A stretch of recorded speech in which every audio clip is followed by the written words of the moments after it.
इस वीडियो में हम जानेंगे कि अगर हमारे पास कोई ऐसा एक सिस्टम है जहां पर 1, 2 या 3 चार्जेज नहीं जबकि बहुत सारे चार्जेस, पॉइंट चार्जेस उस सिस्टम के अंदर जगह जगह पर रखे गए हैं और किसी एक पॉइंट पर, उस सिस्टम के अंदर किसी एक पॉइंट पर हमें इलेक्ट्रिक पोटेंशियल का कैलकुलेशन करना हो, कि ये बताना हो कि इलेक्ट्रिक पोटेंशियल का वैल्यू क्या होगा किसी एक पॉइंट पर उन सभी चार्जेज की वजह से।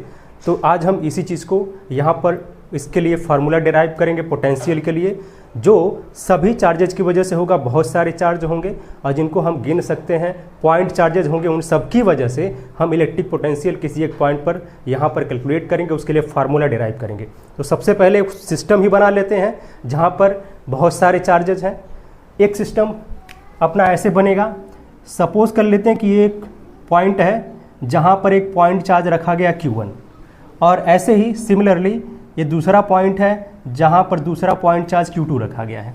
ऐसे ही एक पॉइंट और है जहाँ पर Q3 चार्ज रखा गया पॉइंट चार्ज, और सिमिलरली यहाँ पर एक और पॉइंट है जहाँ पर Q4 चार्ज रखा गया है। और ऐसे ही बहुत सारे चार्जेस हैं। अगर हमने n चार्जेस लिया है, n की वैल्यू हमें पता नहीं है, कुछ भी हो सकता है, n की वैल्यू 100, 1000, 150, 200 कुछ भी हो सकता है।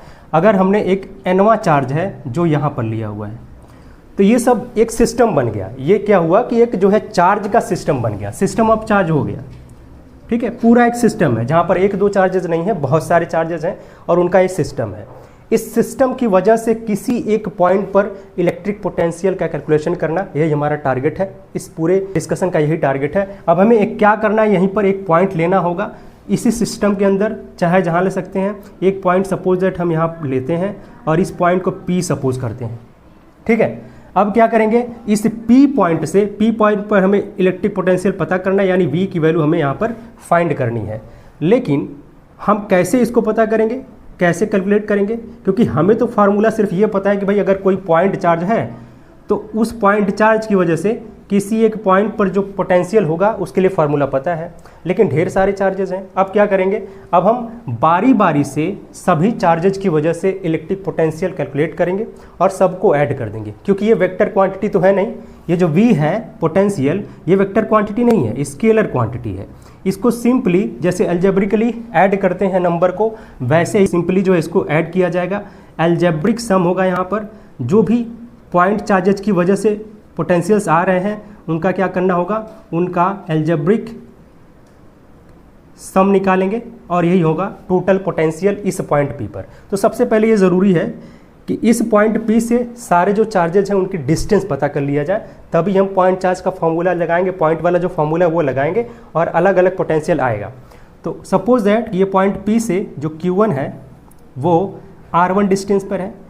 सिमिलरली ये जो Q2 है वो R2 डिस्टेंस पर है, और ऐसे ही ये जो Q3 है वो R3 डिस्टेंस पर है, Q4 जो है वो R4 डिस्टेंस पर है, और ये जो Qn है ये Rn डिस्टेंस पर है। डिस्टेंस पता कर लिया, बस डिस्टेंस चाहिए हमको, और वो चार्ज चाहिए, जो सोर्स चार्ज है वो चाहिए, जिसकी वजह से इस सिस्टम में इलेक्ट्रिक फील्ड भी होगी और पोटेंशियल भी होगा। उस चार्ज की वैल्यू चाहिए और डिस्टेंस चाहिए, अगर हमें जिस पॉइंट पर निकालना है वो चाहिए। ठीक है, अब हम क्या करते हैं, इस पॉइंट चार्ज Q1 की वजह से इस P पॉइंट पर पोटेंशियल निकालेंगे। ठीक है, तो potential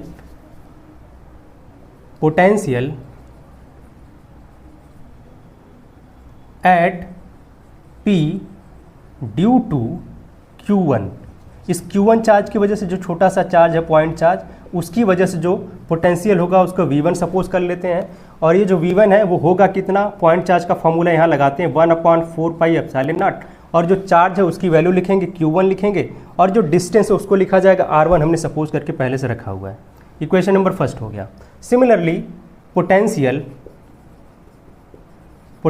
at P due to charge Q2, इस बार Q2 की वजह से होगा। ये हम इलेक्ट्रिक पोटेंशियल की बात करें, कोई और पोटेंशियल नहीं है, इलेक्ट्रिक पोटेंशियल है। Q2 पर जो पोटेंशियल होगा उसे हम V2 लिखेंगे 1/4πε0, और वैल्यू क्या होगी, यहाँ पर चार्ज बदल गया है, Q2 वैल्यू है, और डिस्टेंस भी बदल चुकी, R2 है यहाँ पर। ये सेकेंड इक्वेशन हो गया।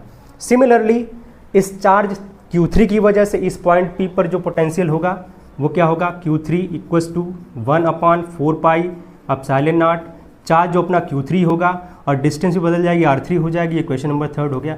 सिमिलरली हर एक पॉइंट चार्ज की वजह से हम इस पॉइंट P पर पोटेंशियल निकाल सकते हैं, अलग अलग पोटेंशियल ये होगा, अलग अलग इस तरीके से निकलेगा।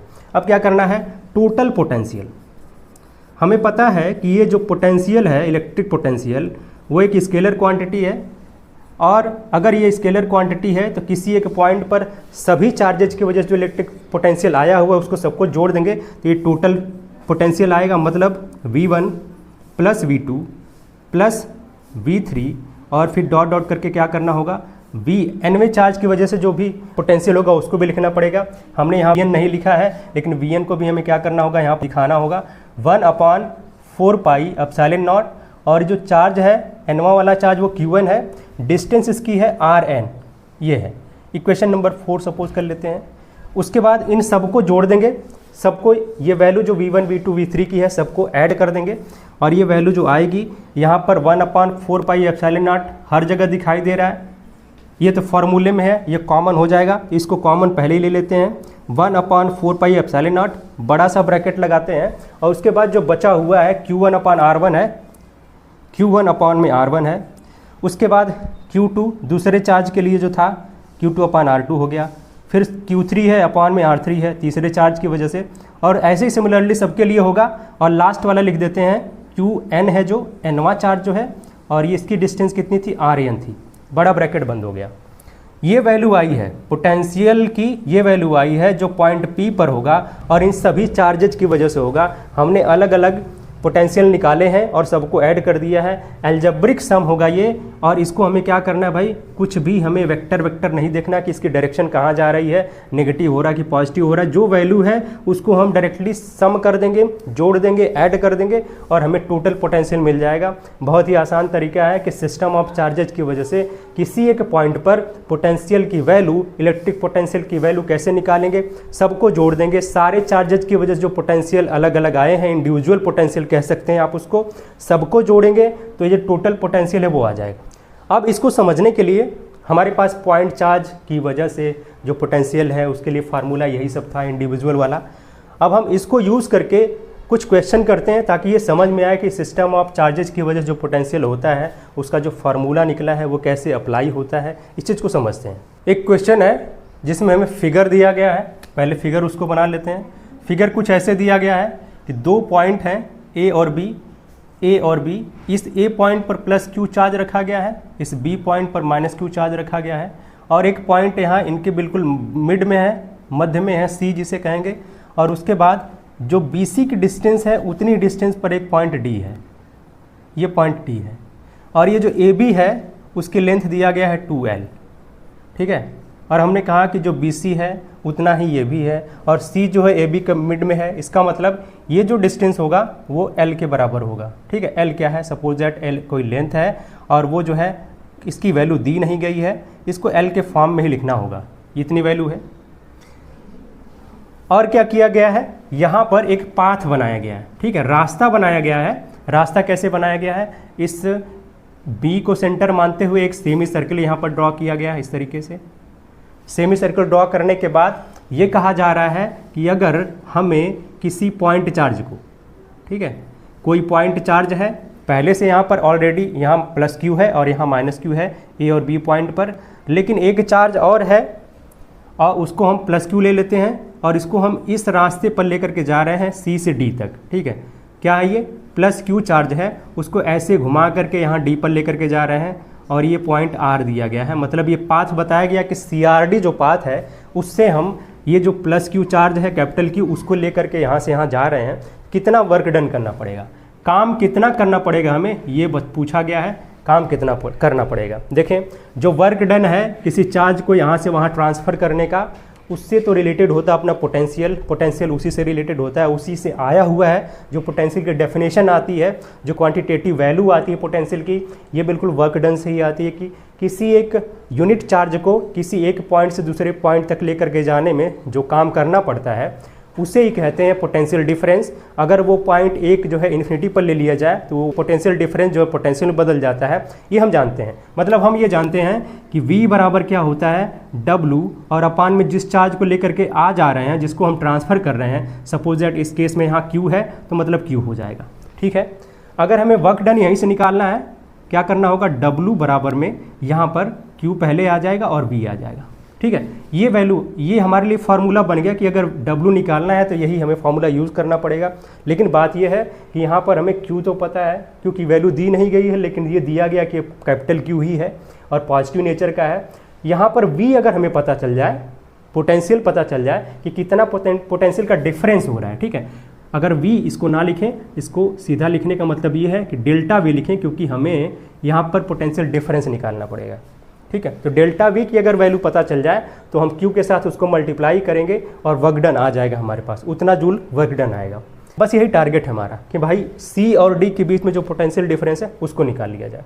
अब देखें, दो पॉइंट हैं C और D, तो हम इन दोनों पॉइंट पर पोटेंशियल अलग पहले निकाल लेते हैं और दोनों का डिफरेंस कर देंगे। अगर हम C से D जा रहे हैं तो हमें पोटेंशियल डिफरेंस जो डेल्टा V चाहिए, जो डेल्टा V होगा वो होगा क्या, पहले फाइनल वाला लिखते हैं। फाइनल में क्या है भाई, जा रहे हैं D तक तो VD होगा, और माइनस में क्या करेंगे, शुरुआत किया है C से तो VD माइनस VC करना होगा डेल्टा V के लिए, तब आएगा। इसके लिए क्या करना होगा, पहले अलग अलग हम VD निकाल लेते हैं, VC निकाल लेते हैं। तो चले इस पॉइंट C पर जो है पोटेंशियल होगा वो कितना होगा ये देखते हैं। दो ही चार्ज रखे गए हैं पहले से, इस चार्ज को अभी कंसिडरेशन में नहीं लेंगे। अभी जो चार्ज हमारे पास है ये प्लस Q है और ये माइनस Q। इन चार्जेज की वजह से इस पॉइंट C पर जो पोटेंशियल होगा उसको यहाँ पर हमें कैलकुलेट करना पड़ेगा, और सिमिलरली D पर भी कैलकुलेट करेंगे। बिल्कुल यहाँ सिस्टम ऑफ चार्जेज का फॉर्मूला यूज़ होगा। जो भी पोटेंशियल है इन दोनों चार्जेज की वजह से उनको ऐड कर देंगे, एज इट इज जैसे भी वो माइनस प्लस में आए हैं उनको सबको ऐड कर देंगे, और इस पॉइंट C पर टोटल पोटेंशियल आ जाएगा। कितना होगा पोटेंशियल इस पॉइंट C पर इन दोनों चार्जेज की वजह से ये आ जाएगा। ठीक है, तो VC जो होगा वो होगा क्या, पहले इस प्लस Q चार्ज की वजह से देखा जाएगा इस पॉइंट C पर जो पोटेंशियल होगा उसे हम लिखेंगे 1/4 पाई एप्सिलॉन नॉट। क्लियर है, और उसके बाद जो ये चार्ज प्लस Q है Q लिखेंगे। उसके बाद डिस्टेंस देखें कितनी है, यहाँ तक तो 2L है, यहाँ तक आधी होगी मतलब L होगी। ठीक है, उसके बाद क्या करें, उसके बाद देखते हैं कि भाई दूसरा वाला जो पोटेंशियल है उसको लिखते हैं, प्लस लिखते हैं। यहाँ तक प्लस Q था, प्लस Q लिखा भाई हमने। फिर से 1/4 पाई एप्सिलॉन नॉट, और इस बार माइनस Q की वजह से इस पॉइंट P पर जो पोटेंशियल होगा इस बार माइनस Q लिखा जाएगा। और डिस्टेंस कितना दिखाई दे रहा है, फिर से L दिखाई दे रहा है। अब ज़रा देखें इसको, तो 1/4 पाई एप्सिलॉन नॉट ये हो गया, और ब्रैकेट लगाते हैं यहाँ Q अपॉन में कैपिटल L है। यहाँ देखें माइनस है तो माइनस बाहर आ जाएगा, इधर सामने आ जाएगा, और अपॉन में L होगा। ये वैल्यू कितनी दिख रही है, ये 0 दिख रही है। मतलब यहाँ से जो VC आएगा, C पॉइंट का जो पोटेंशियल है वो 0 होगा। इसका मतलब ये भी आप कह सकते हो कि पोटेंशियल कहाँ 0 होता है, ये इन्फिनिटी पर 0 होता है, तो आप इसको इन्फिनिटी पर मान सकते हो। इन्फिनिटी पर किसी चार्ज की वजह से जो पोटेंशियल होता है वो 0 होता है, पोटेंशियल 0 इन्फिनिटी पर होता है। जो C पॉइंट पर पोटेंशियल आया है वो 0 होगा, ये कंफर्म हो गया। अब हमें क्या करना है, ऐसे ही सिमिलरली VD पर निकाल लेना है, D पॉइंट पर निकाल लेना है। और यहाँ थोड़े देखें, यहाँ डिस्टेंस अलग अलग है। यहाँ 0 क्यों हुआ, क्योंकि एक प्लस था एक माइनस था और दोनों सेम डिस्टेंस पर थे, तो भाई 0 हो ही जाना था, इसको 0 होना ही था, इसमें कोई डाउट नहीं है, इसे 0 होना ही था। D पॉइंट पर जो पोटेंशियल होगा इन्हीं दोनों चार्जेस की वजह से वो क्या होगा, पहले प्लस Q चार्ज की वजह से लिख लेते हैं 1/4 pi epsilon not, plus Q लिखेंगे। अब ये प्लस Q चार्ज है वो पॉइंट D से कितनी दूरी पर है, L, ये L है और ये 2L मिला करके कितना होगा, 3L होगा। और उसके बाद ये जो माइनस Q चार्ज है उसकी वजह से भी लिखा जाएगा, और प्लस करेंगे, और फिर 1/4 पाई एप्सिलॉन नॉट और माइनस Q लिखेंगे। माइनस Q चार्ज जो है वो इस पॉइंट D से कितनी दूरी पर है, L डिस्टेंस पर है, कैपिटल L डिस्टेंस पर है। अब वैल्यू को थोड़ा सा सिंप्लीफाई करते हैं।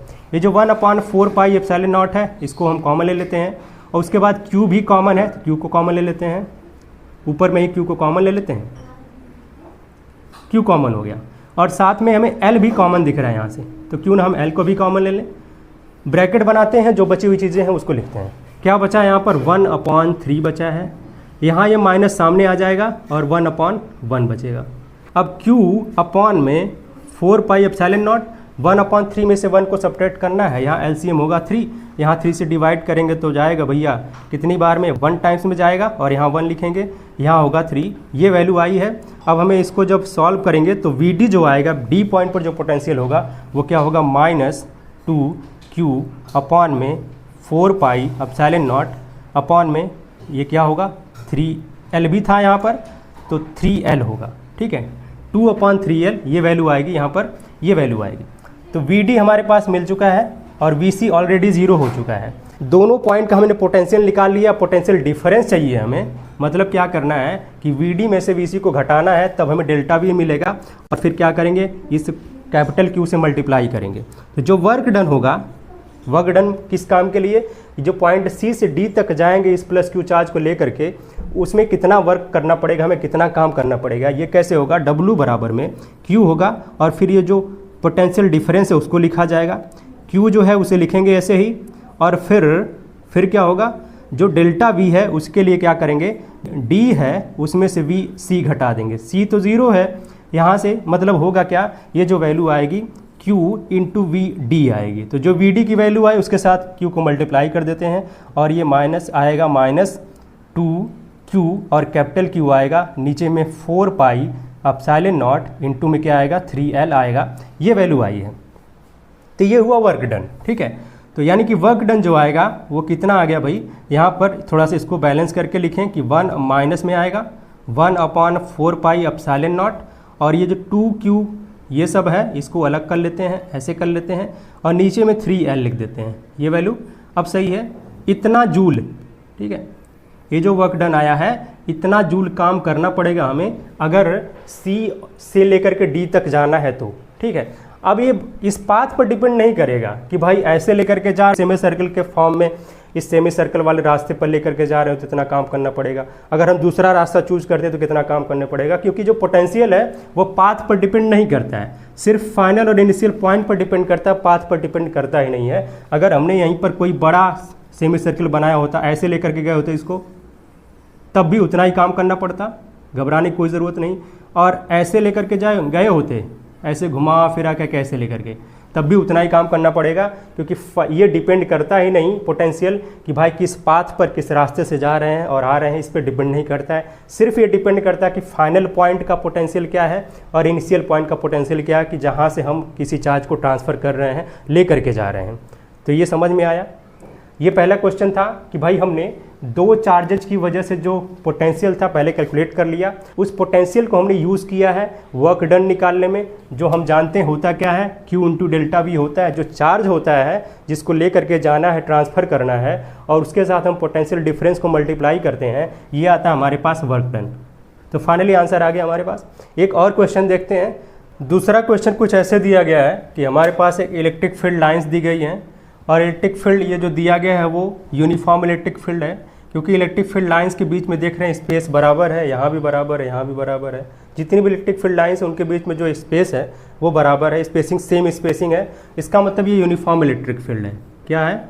यूनिफॉर्म इलेक्ट्रिक फील्ड की यही खास बात होती है कि भाई जो इलेक्ट्रिक फील्ड लाइंस हैं वो बराबर स्पेस्ड होती हैं, बराबर के स्पेस पर होती हैं, उनके बीच में जो डिस्टेंस है वो घटती बढ़ती नहीं है, इस वजह से हम उसे कहते हैं यूनिफॉर्म इलेक्ट्रिक फील्ड, बराबर रहेगी, हर पॉइंट पर बराबर रहेगी। इतना क्लियर है? इतना दिया गया है, इसकी वैल्यू भी दिया गया है 5 × 10⁻20 न्यूटन पर कूलम। यहाँ मसला ये है कि हमारे पास A, B, C 3 पॉइंट हैं, 3 पॉइंट्स है, तीनों पॉइंट्स के कोऑर्डिनेट्स भी दिए गए हैं।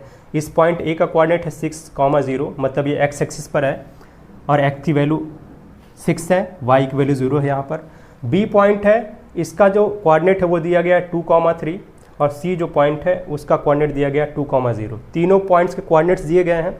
कहा यह गया है कि इसी इलेक्ट्रिक फील्ड के अंदर में एक इलेक्ट्रॉन हमारे पास, जो जिसे हम E- से रिप्रेजेंट करेंगे, क्योंकि इलेक्ट्रॉन पर नेगेटिव चार्ज होता है तो इसे हम इस तरह से रिप्रेजेंट करते हैं इलेक्ट्रॉन। अगर ये प्रोटॉन होता तो E+ लिखते, क्योंकि उस पर प्रोटॉन पर उतना ही पॉजिटिव चार्ज होता है जितना इलेक्ट्रॉन पर नेगेटिव चार्ज होता है, ठीक है, इसलिए E- लिखा। इसकी वैल्यू फिक्स भी होती है क्योंकि E की वैल्यू होती है 1.6 × 10⁻19 कूलम होती है, ये वैल्यू फिक्स है।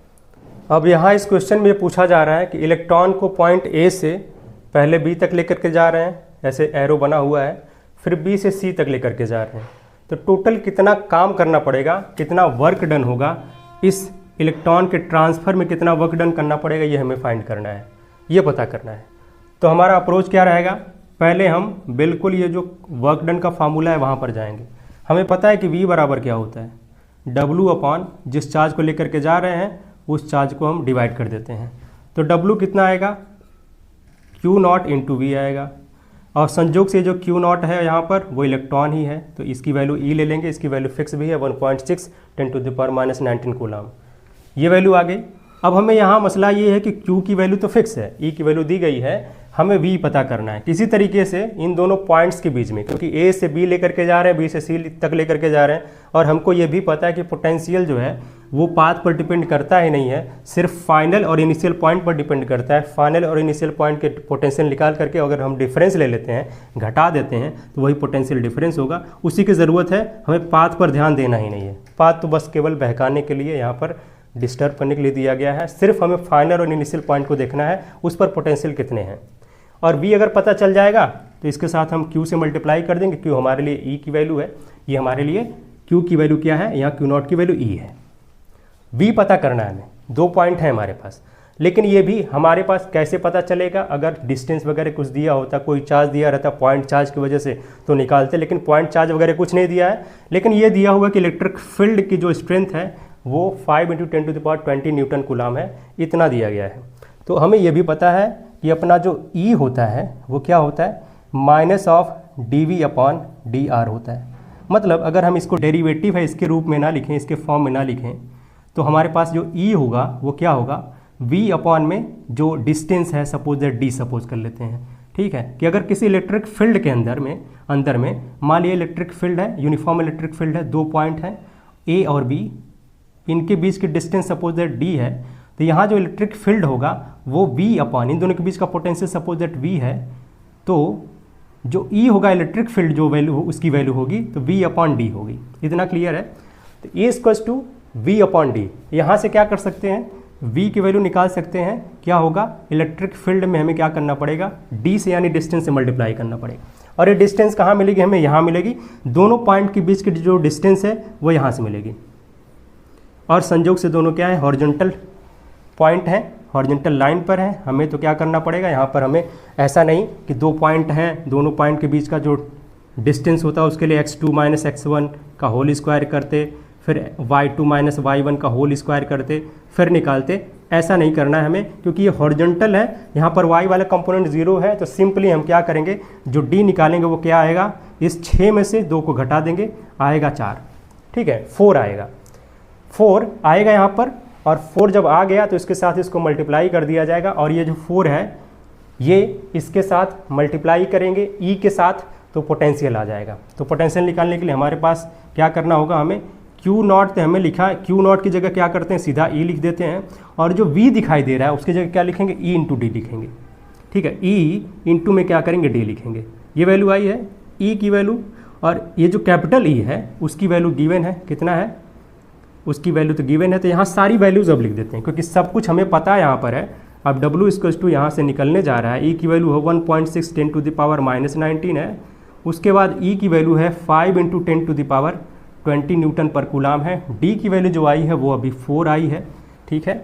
तो हम इसको सबको मल्टीप्लाई करेंगे तो कितना आने जा रहा है, यहाँ पर आने जा रहा है, यहाँ पर अगर 5 और 4 मल्टीप्लाई करेंगे तो 20 हो जाएगा, 20 के साथ अगर हम 2 लिखते हैं तो 1.6 10⁻⁻19 है ही, और इसको मल्टीप्लाई करके 20 लिखा, और 20 का जो 0 है वो हम इधर एडजस्ट करना चाह रहे हैं, इधर जब एडजस्ट करेंगे तो 10 कितना हो जाएगा, 10 ये 21 हो जाएगा, ठीक है। और उसके बाद इसको मल्टीप्लाई करते हैं, जो नंबर बचे हैं वो हमारे पास 1.6 और 2 बचे हुए हैं, 3.2 होगा, और 10 ये -19 है, और यहाँ प्लस लिखा हुआ, मतलब 21 में से 19 को घटाएंगे 2 आएगा, ये W हुआ। अब जरा मल्टीप्लाई कर लेते हैं, 3.2 उसमें 100 से मल्टीप्लाई करना है, 10⁻² का मतलब क्या हुआ, 100 हुआ, इससे मल्टीप्लाई करेंगे जब तो 1 0 तो इसको पॉइंट को हटाने में ख़त्म हो जाएगा, दूसरा 0 इसके बगल में लग जाएगा, ये हो गया W। इतना जूल काम करना पड़ेगा हमें, अगर इलेक्ट्रॉन को हम चाह रहे हैं कि पॉइंट A से C तक पहुँच जाए, चाहे किस भी रास्ते से पहुँच जाए, क्योंकि ये पाथ पर डिपेंड करता ही नहीं पोटेंशियल, तो हमें इतना काम करना पड़ेगा, 320 जूल का काम करना पड़ेगा, इतना हमें वर्क डन करना पड़ेगा उस इलेक्ट्रॉन को पॉइंट A से C तक लेकर के आने में। और चाहे हम B से होते हुए लेकर के जाएं, चाहे फिर ऐसे लेकर के जाएं, कोई फ़र्क नहीं, चाहे ऐसे लेकर के जाएं, क्योंकि ये रास्ते पर डिपेंड नहीं करता है, पाथ पर डिपेंड नहीं करता। पोटेंशियल जब पाथ पर डिपेंड नहीं करता है तो वर्क डन भी डिपेंड नहीं करेगा, क्योंकि वर्क डन जो है वो पोटेंशियल के साथ चार्ज को मल्टीप्लाई करने पर आता है, तो ये भी डिपेंड नहीं करेगा। तो हमने ये देखा कि यहाँ पर जो सिस्टम ऑफ चार्जेज की वजह से जो पोटेंशियल होता है किसी पॉइंट पर, उसको इस्तेमाल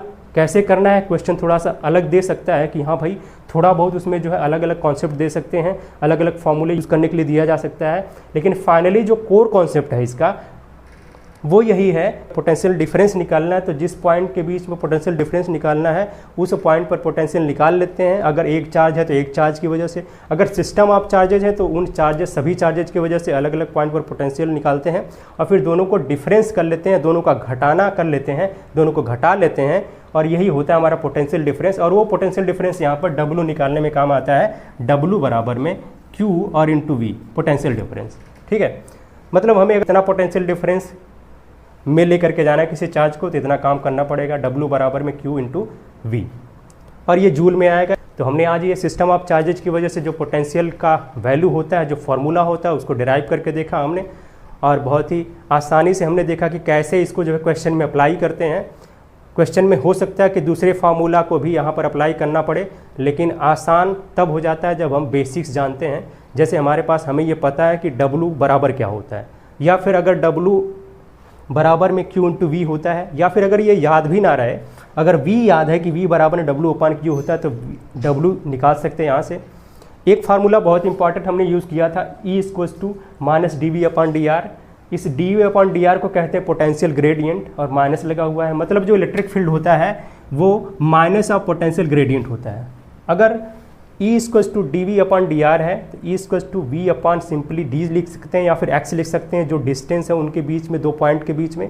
और उसके बाद V की वैल्यू ये भी आती है जो यहाँ इस क्वेश्चन में हमने यूज़ किया था। तो इस तरीके से अलग अलग फार्मूले यूज़ करके हम क्वेश्चन को सॉल्व करते हैं। और इसमें क्या है कि भाई जो भी फार्मूला है उसका बेसिक एक फार्मूला याद रखना है, और ऐसा नहीं कि सब कुछ जैसे E equals to V upon D याद रखना है। ठीक है, अब ये नहीं कि हाँ V equals to E into D भी याद रखें और D इक्वल्स टू जो है अपना E अपॉन D याद रखें, ऐसा नहीं है।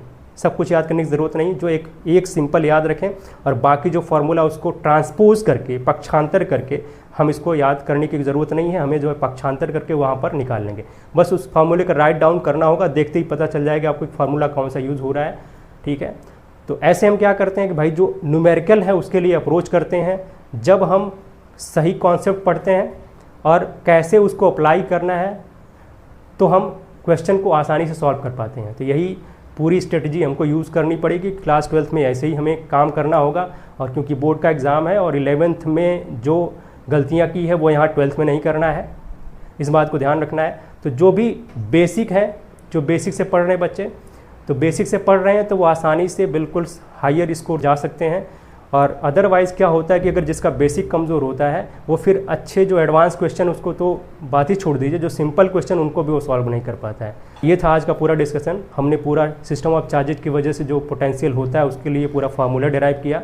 आई होप कि आप सबको ये बहुत ही अच्छे तरीके से समझ में आया होगा, और फिर मिलते हैं नेक्स्ट वीडियो में एक नए टॉपिक के साथ, जो फिजिक्स का ही टॉपिक होगा, क्लास 12th का होगा।